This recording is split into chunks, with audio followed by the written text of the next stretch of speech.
Hello, everyone. Uh, Welcome to the next episode of the Revolutionary Think Tank podcast. If this is your first time listening or viewing, this is a podcast about political commentary, protest music, and revolutionary thinking. My name is 4AS, and this is my co-host, Mr. E. So, Mr. E, how are you going today? I am well, 4IS. How are you? Yeah, I'm going pretty well. And you know what? Based on the conversation that we had last, you ended it when you kept on talking about constitutions and also Bill of Rights, and that being important to you in terms of starting a socialist state. So I actually thought that would be a great opportunity to start our podcast episode. What is a Bill of Rights? How do you make them? Why are they really important?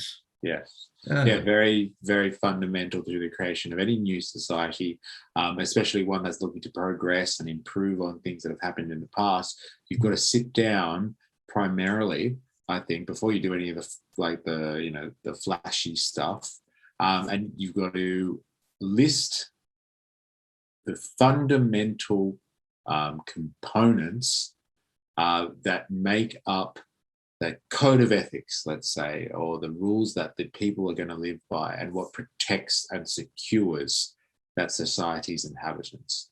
So yes, the first thing, like if you look like the French Revolution, even when they were thinking about what their society was going to be like, they were trying to establish particular rights that were inalienable and granted upon all of the citizens of that new society, things that just can't be taken away under any circumstances, things that precede any type of merit or any type of judgment call. It's just things that are inherent and make people or give people the best opportunity to ultimately be free and be their true selves. And that's what I think a Bill of Rights or a list of rights or inalienable rights do primarily. And then you can sit down after that and start constituting your new society, how it's going to be structured and what it's going to look like in terms of this function and that function and how things are going to operate. Before you do any of that, you just establish, what it is that your people have as a birthright or as membership in the club, if you will. Things that, cannot be taken away from them under any circumstances. It's hugely, hugely important. Yeah, because I think when people think of Bill of Rights, and that's where I personally would immediately go to, is they're going to think of the American Bill of Rights. So there are certain aspects of that, of an outsider looking in, that are quite intuitive. So if you were to talk to me, a right to free speech, that makes total sense to me. Though from an outsider looking in, the right to bear arms, maybe not so much, because if anyone knows their Australian history, in 1996, there was a really famous massacre that happened here by Martin Bryant. And subsequently, the Conservative government and the Australian Prime Minister at the time, John Howard, completely removed guns. So, obviously you can have a license here and own a gun, but it's not really part of the culture. So that aspect to the Bill of Rights doesn't make sense to me. So the reason why I kind of bring that up is, at least from the French perspective, maybe even the American perspective, probably up until the 20th century, what are intuitive rights that everyone should have? Yes. Yeah, I think that's a very important point to raise. And it really does come down to cultural. And a cultural element, and it's something that you're trying to instill in people through an understanding of what it is that's important to all people and what it is that will be rights for everyone. And so if you're looking at the American example and even the French example at the time of the French Revolution, these were liberal societies that they were trying to give birth to out of or from the wake of feudalist style societies or societies that were based on class privilege. So you didn't have in those societies that preceded them the right to speak freely. You didn't have the right to practice your own religion. You could be held against your will, arrested, without any type of trial, without any jury to try and to adjudicate over, what it is that you had done wrong. You could be detained for a period of time without any recourse at all.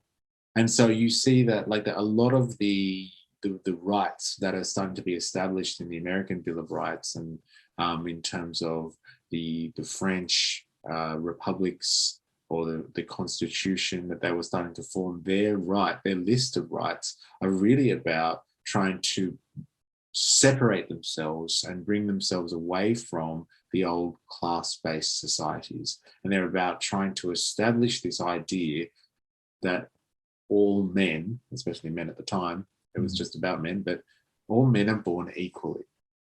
So from that platform that they are born and they all have the same kind of, they have this same equal platform to bounce from, that was the benchmark for them of what it was to be this revolutionary society.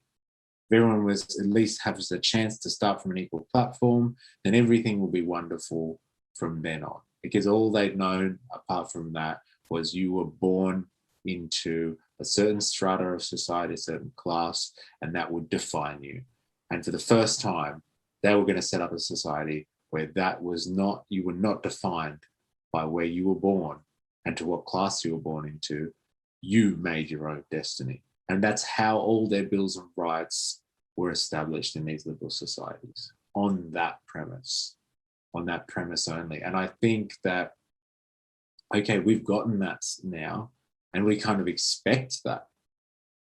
We kind of expect those fundamental things, that we're allowed to speak freely, we're allowed to practice what we want freely, we're allowed to associate with anyone who we wish, we shouldn't be harmed in any way, we have the right to exist without fear of being harmed, or fear of death, or fear of incarceration by our state, and all of these sort of things that we kind of just expect, that are granted to us because of these liberal societies that formed these rights, and they constituted these particular types of societies. But like we're well past that now. Like I said, these are where we expect these things to happen. So from there, the question is, what should rights look like now, today, I believe, in the 21st century? And if we were going to form some type of revolution and create some type of new society, what would we be expecting as the absolute bare minimum for people to be able to live freely and to the best of their ability? Yeah, I think you would probably have to start off in the 20th century. Yep. Because let's go there. because at least the reason why the American Constitution was the first one that I thought of immediately is probably that's one of the more modern ones that I can think of. Maybe the UN might be one as well, but I feel like at least any of those sort of recent constitutions that have happened, recent is probably stretching that word a bit too far. And if you were to create a new one to incorporate 20th century values of what should be rights, I think a perfect first place to go would be workplace rights, because at least how the situation is right now in a capitalist society. When you say workplace rights, do you mean in the workplace, or do you mean like economic rights? No, in the workplace. Okay. I definitely would say that, because where I was kind of going with that thought is anyone that's been in Australia probably knows the word work choices is a very dirty word, because what that actually refers to is something in a Conservative Party here in Australia tried to force in all of these regulations that were incredibly punitive and pretty much harm workers. And the reason why I say workplace rights is well, because regulations can be updated, because they can be changed by governments, if you can establish a set of rules that are important for a worker in the workplace, so certain aspects of it probably can be you can already adopt from the regulations that already happen now. So you're working hours in the day, hours for sleep, and 8 hours for leisure in a normal working day. You can probably enforce that, but maybe there's other aspects of workplace relations that we can probably improve and make sure that they are right. Like, for example, well, actually, something that the modern Labor government that just got elected here in Australia is perfect to put in place. Like, same job, same pay. The idea of the fact that you have a company that employs somebody full time, and then you have somebody who's on a contract who they're basically using exactly the same skills, but the person who's on the contract is earning less compared to the person who's working full time. So that as a right, if you're working the same job, you should get the same pay. That's definitely something that probably should be enshrined as a right. And say, for example, if there is a sham employer that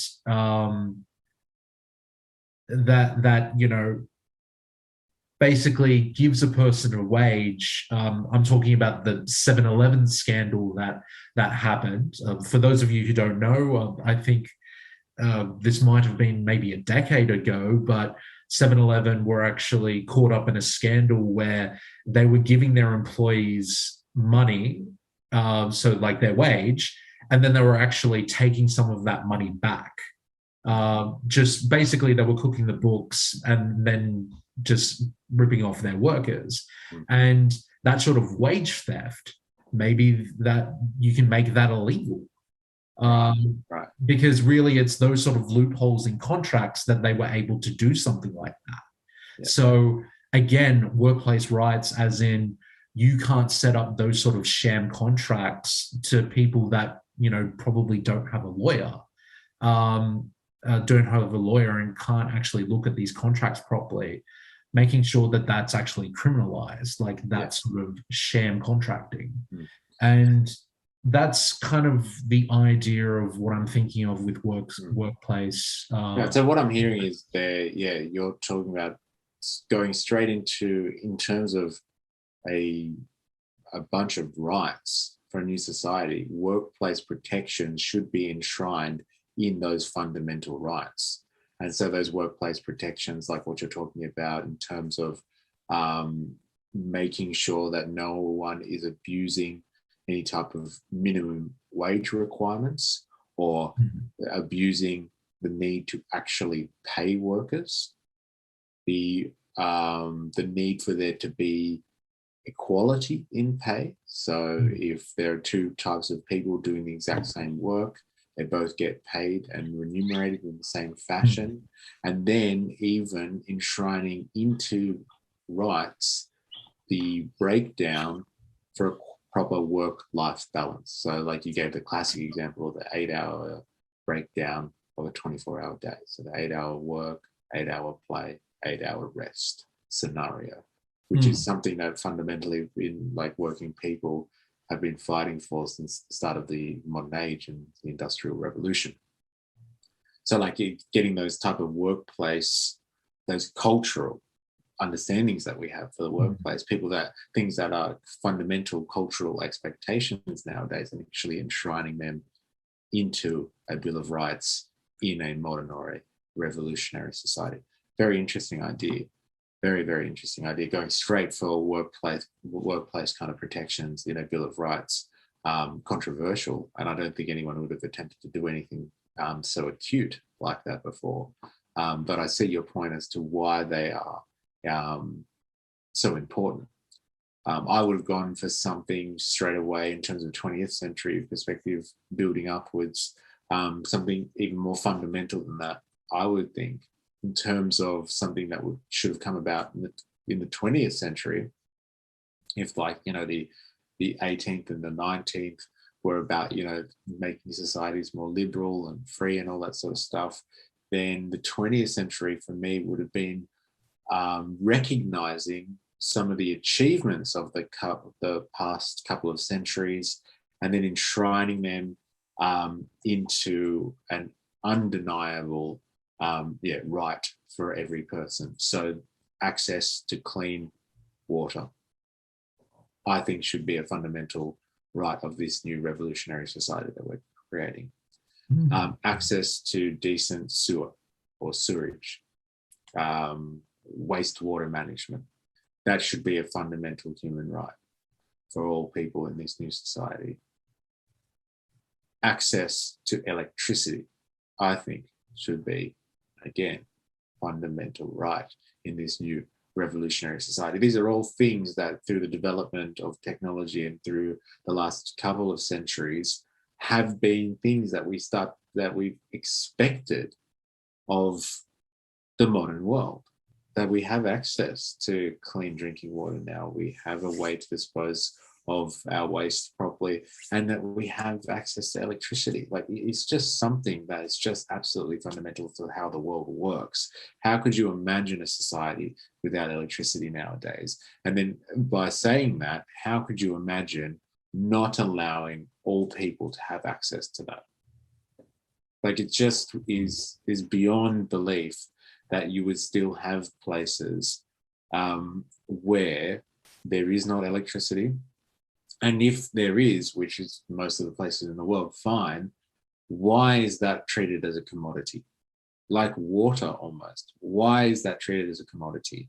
Fine, yes, okay. Some people will pay a service fee because, yes, it takes a while to get infrastructure there to set things up. But after the infrastructure is set up, then yeah, okay, people can pay maybe, yes, for the servicing and the maintenance, maybe. I'm open to considering it because, yes, things do cost, but it's not a commodity in and of itself, water.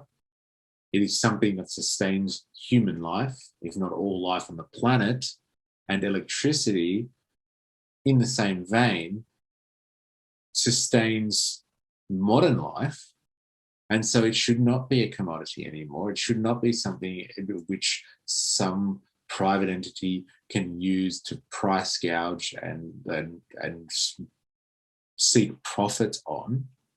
No, it should be something that's provided and accessible to all people, like freedom of speech, like freedom of religion, like being able to freely associate with anyone whom you choose. You should be able to have access to electricity and water in your home. And there's another one right there that I think we both have talked about in the past, and I'm working my way towards: housing. Yes. Access to an affordable home and access just to housing generally. Housing, I don't think, should be a commodity in any society, let alone this revolutionary one we're talking about. But big topic in and of itself. Housing is not a commodity. People should have a roof over their head. If they don't want walls, fine, knock them out. But they should have a roof over their head. They should have somewhere in which they can reside. Their residence is up to them, how they want to style it, what do they want to do with it, all that sort of stuff. But everyone should have access to housing. I don't know. What do you think? Well, to be honest, I think you bringing up the ideas of where our greatest problems in society has what you would consider in a Bill of Rights as basic rights. So the right to housing, the right to clean water, all of these sort of things. The fact that we don't have rights against them and turn them into commodities has actually created great problems in our society. And it actually is an interesting what if, that if in the 20th century they ended up being rights, whether we would be in our current climate crisis, for example, because what springs into my head is, say, if the right to uh, free electricity, or the right to clean water, or the right to social housing was actually a right, um, maybe we would have gone to renewables a lot faster, because there would be, yeah, no price gouging, as you say. There would be no um, necessity or subsidies given to fossil fuel companies. So maybe companies would have realized, oh, it's a lot, but since, at least in Australia, because the sun shines all the time, and we've got good access to wind and water, water and hydrogen and all of this. Why don't we just get started on this, because it's to our benefit? So it does pose a very interesting what if those ended up actually being rights, because we have um, good capabilities here for that sort of renewable energy. Exactly. It's not like we don't have the means for these things. Like, there could be an argument made against any of those things being fundamental rights that all people should have access to, if there wasn't the means to do it. But in the modern world, and with the advancements and technology that we have at our disposal, it is irrefutable that these things could be provided to all people, especially if they were done, is a scary word, socially. Especially if they were done socially, if they were taken upon as a community asset, if they were taken upon as a public good and delivered to all people, then it wouldn't be that hard to make sure that it was distributed to all equally and fairly. I don't think it's a stretch of the imagination to think in the 21st century that these things that were granted to us earlier, much earlier than 100 years ago or more, could now just be things that are provided to all people. I don't think it's a scary notion. I don't think it's a big ask. So housing and right to the things that help us survive and live healthily. And that is the word that I want to bounce off to the next one. Health. Health care. Universal health care. Boom. That should be a right in a new society, in a revolutionary society. It should be now, let's be honest, but universal health care. Why is that not a right already? And it should be one in a new society. It's a very, very important thing to have healthy people. Like, it's an old adage that, like, if you have your health, then you can do anything. If that is truly the case, if the essence of why you have a Bill of Rights is to ensure freedoms, and to allow people to live to their freest, they must be healthy.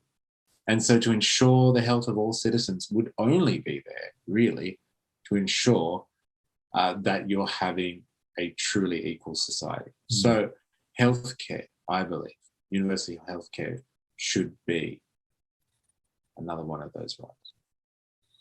Well, it's actually a quote from Karl Marx. He even said himself, "The realm of freedom begins when the realm of necessity is left behind."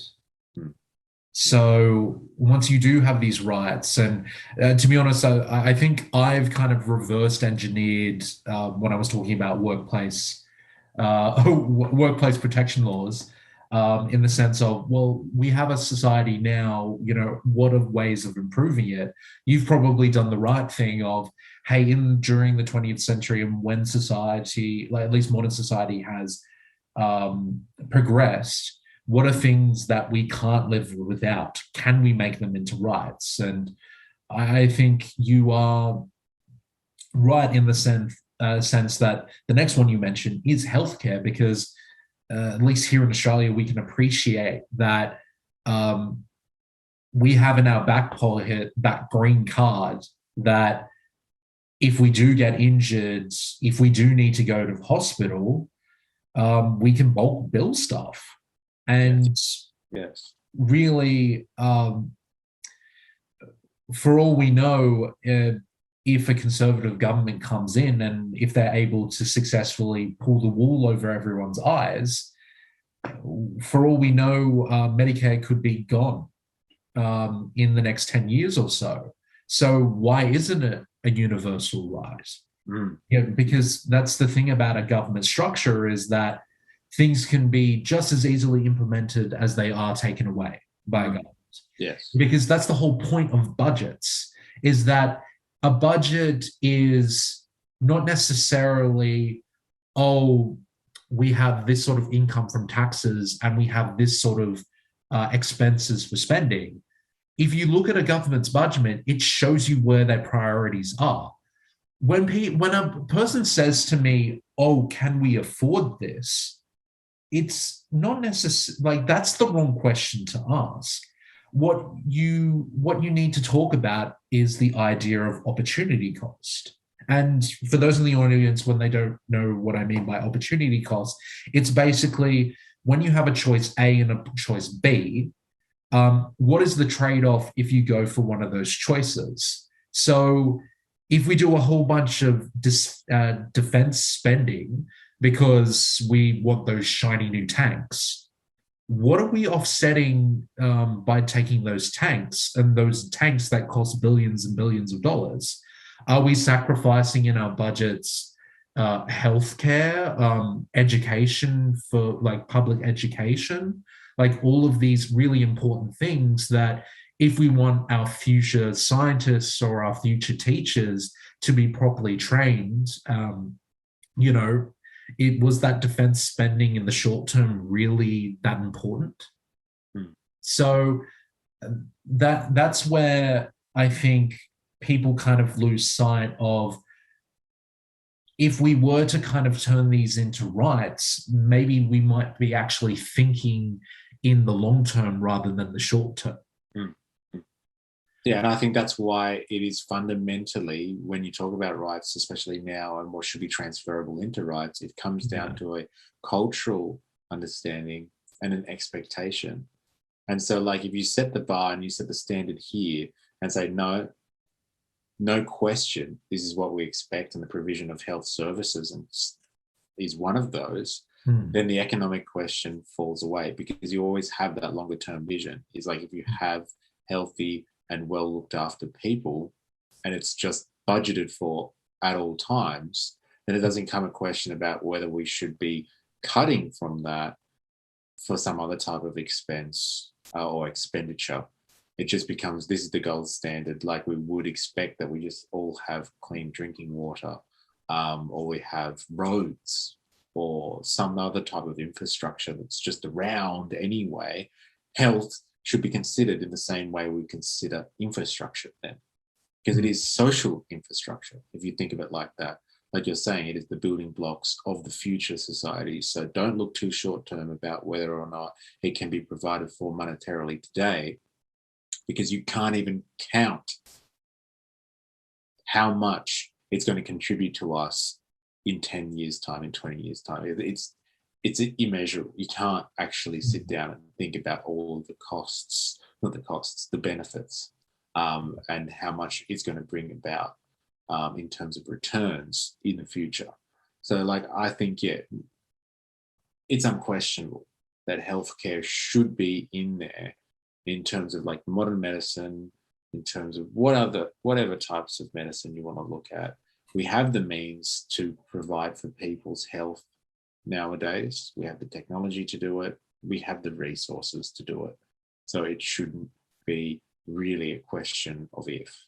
It should just be like, how are we just going to make this happen?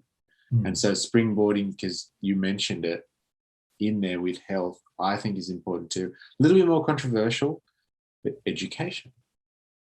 Education, or access to a certain level of education, I think should be a fundamental human right.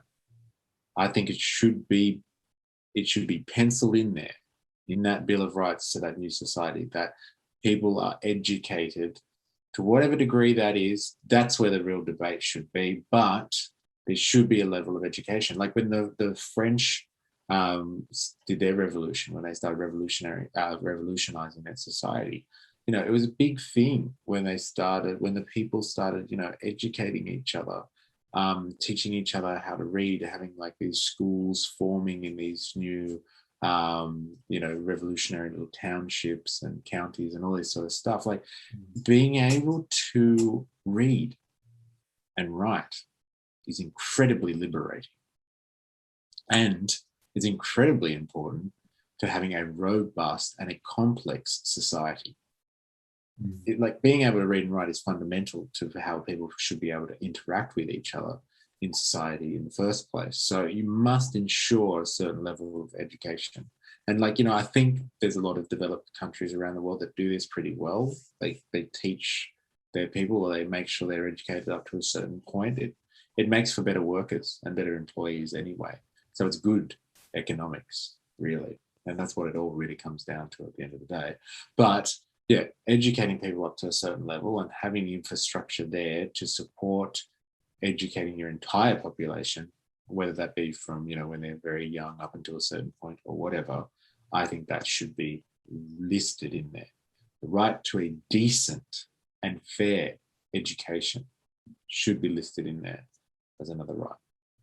I'm penciling these ones in for AS. I hope you don't mind. Yeah, no, of course. And really, saying that education is a right again brings us back to what I was talking about with governments and budgets, and it shows their priorities. Because really, back when Whitlam was in power, I can speak to a lot of older generation Australians who would not have had education if it wasn't for Whitlam, because university education was free. And I've talked to so many older Australians, and they've said, I would not have been successful if it wasn't for that policy via Whitlam. And really, we haven't been able to get back to free education. So if that were a right, then maybe um, that sort of help to younger Australians, as well as those that are not so well off, that could basically bleed in for the rest of their living lives, that they could benefit from um, that sort of benefit for their lives, because that policy by Whitlam had such a long-standing effect on that generation of Australians. Why can't that happen for all Australians? Yes. Or for anyone in the world, really? For anyone in our revolutionary society, absolutely. Yes. And our revolutionary society will be global, but don't worry, it means everyone out there. Let me just point that out. I think it's incredibly important. And like, if you really want to look at these things in economics terms again, like once you have like a generation that has access to free education, like Australia was very well placed for the IT boom that happened. And you had a lot of people that were coming out of this period of free education where they were skilling themselves in tech colleges and in universities that had these new computer departments and like areas that were kind of cutting edge. And because they had access to free education and certain concessions that other people might not have had in other developed countries at the same time, there were certain, Australia rode this wave into the information boom and into the IT boom and stuff like that. And it would have been on the backs of the fact that a lot of people had access to free education at the right time. And Australia benefited from that as an entire nation economically. Massive contribution to the economy. So I know why you're hammering this home, is because when you talk about these things as fundamental rights, blah, blah, blah, blah, you can sound a bit radical and you can sound a bit like, extreme on the edge there. And you have all these moderates and people, conservatives, like you're saying, standing there and be like, yep, all right, fine. But how are we going to pay for any of this? Well, it will pay for itself. People don't invest in something because they're going to get an immediate return. They usually invest in something because they're going to get something in the medium to the long term. And that's how you must look at these things. It's social spending and it's important social ideals that you're investing in that will pay dividends in the future if you allow them to. You don't get that by eroding them. You get that by reinforcing them and improving on them and progressing on them. And in terms of economics, I think then economic securities should be a fundamental human right. Like up until World War II, basically, most societies didn't even have pensions. So when your parents got old, they either lived with you or they died. That was it. So the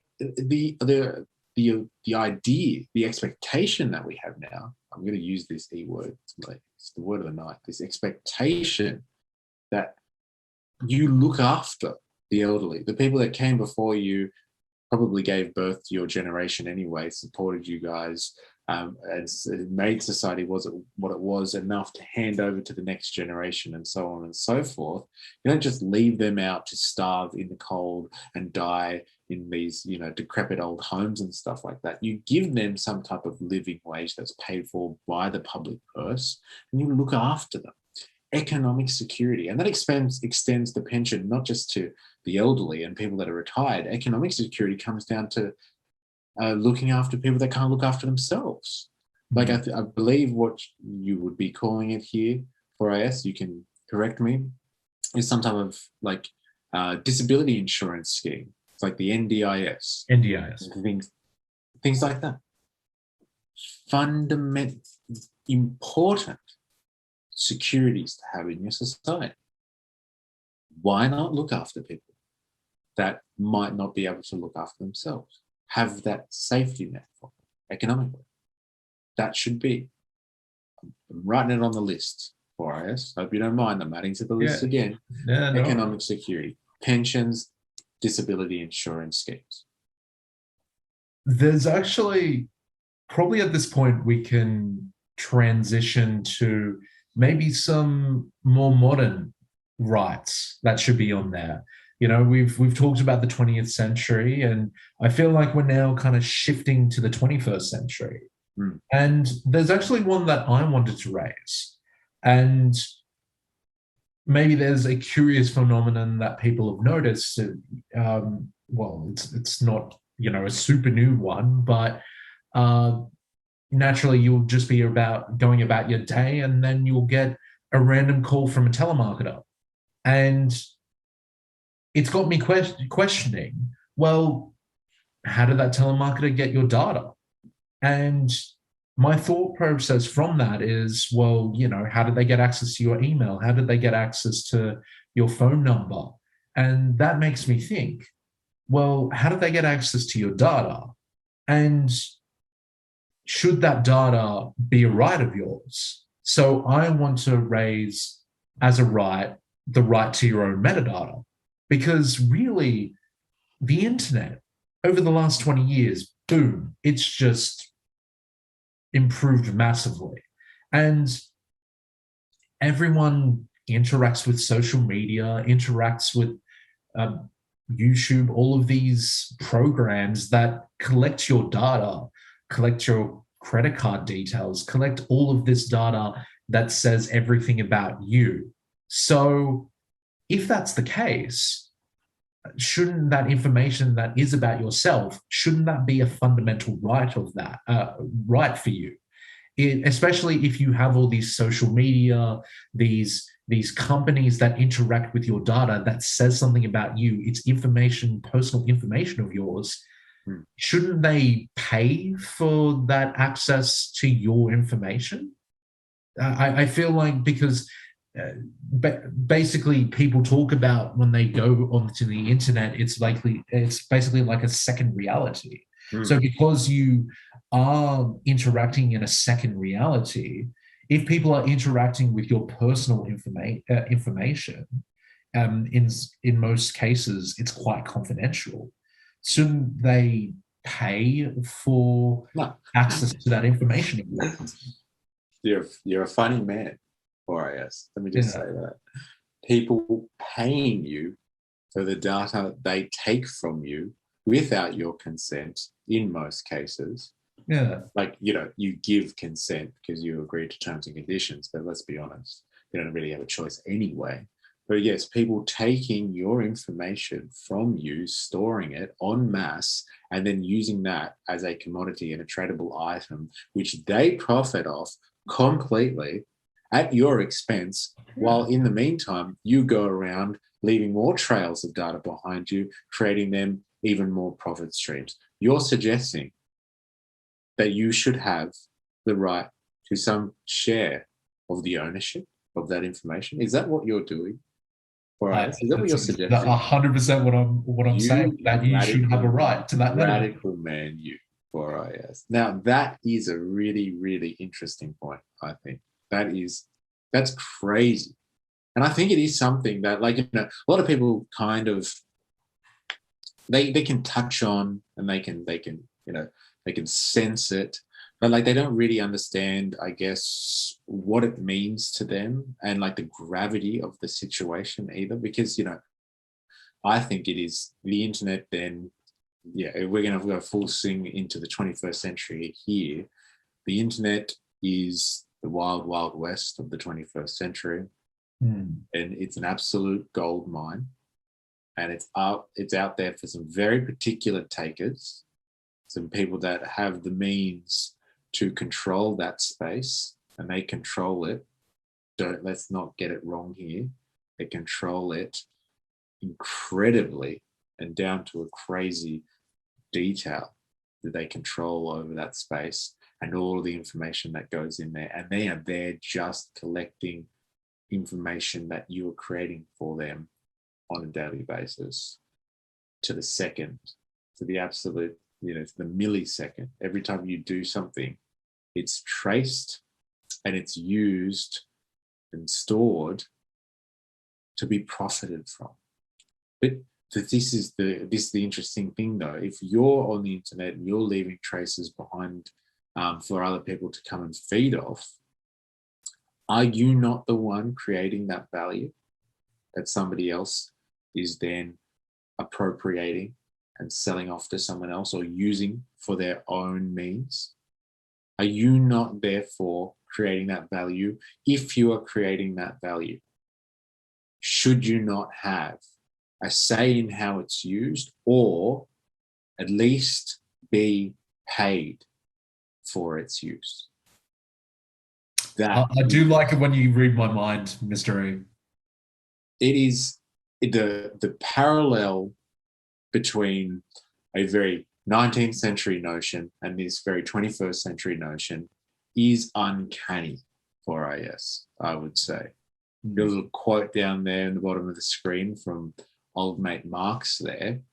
If he was able to imagine or fathom a world in which you walked around and just your presence created value, and whether or not you should have the rights to the value that your presence is creating, I think that would be a huge, huge turning point. You could write a whole volume on that, I believe.